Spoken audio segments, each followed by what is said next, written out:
بسم اللہ الرحمن الرحیم۔ اسلامی واقعات کے دوستو السلام علیکم۔ دوستو میں امید کرتا ہوں کہ آپ سب جہاں بھی ہوں گے خیر و عافیت سے ہوں گے۔ دوستو ایک دفعہ کا ذکر ہے کہ حضرت عیسیٰ علیہ السلام تیز تیز قدم اٹھاتے ہوئے ایک پہاڑ کی طرف جا رہے تھے کہ ایک آدمی نے بلند آواز سے پکار کر کہا، اے خدا کے رسول علیہ السلام، آپ اس وقت کہاں تشریف لے جا رہے ہیں؟ آپ کے پیچھے کوئی دشمن بھی نظر نہیں آ رہا، پھر آخر آپ کی وجہ خوف کیا ہے؟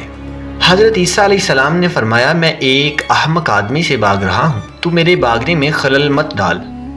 اس آدمی نے کہا، یا حضرت، آپ کیا وہ مسیح علیہ السلام نہیں ہیں جن کی برکت سے اندھا اور بہرا شفا یاب ہو جاتا ہے؟ آپ نے فرمایا، ہاں میں وہی ہوں۔ اس آدمی نے کہا، کیا آپ وہ بادشاہ نہیں ہیں کہ جو مردے پر کلام الہی پڑھتے ہیں اور وہ اٹھ کھڑا ہوتا ہے؟ آپ نے فرمایا، ہاں میں وہی ہوں۔ اس آدمی نے کہا، کیا آپ وہی نہیں ہیں کہ مٹی کے پرندے بنا کر ان پہ دم کر دیں تو وہ اسی وقت ہوا میں اڑنے لگتے ہیں؟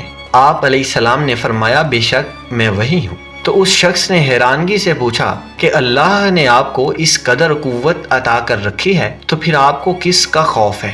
حضرت عیسیٰ علیہ السلام نے فرمایا، اس رب العزت کی قسم کہ جس کے اسم اعظم کو میں نے اندھوں اور بہروں پر پڑھا تو وہ شفا یاب ہو گئے، پہاڑوں پر پڑھا تو وہ ہٹ گئے، مردوں پر پڑھا تو وہ جی اٹھے، لیکن وہی اسم اعظم میں نے احمق پر لاکھوں بار پڑھا لیکن اس پر کچھ اثر نہ ہوا۔ اس شخص نے پوچھا، یا حضرت یہ کیا ہے کہ اسم اعظم اندھوں، بہروں اور مردوں پر تو اثر کرے لیکن احمق پر کوئی اثر نہیں کرتا، حالانکہ حماقت بھی ایک مرض ہے؟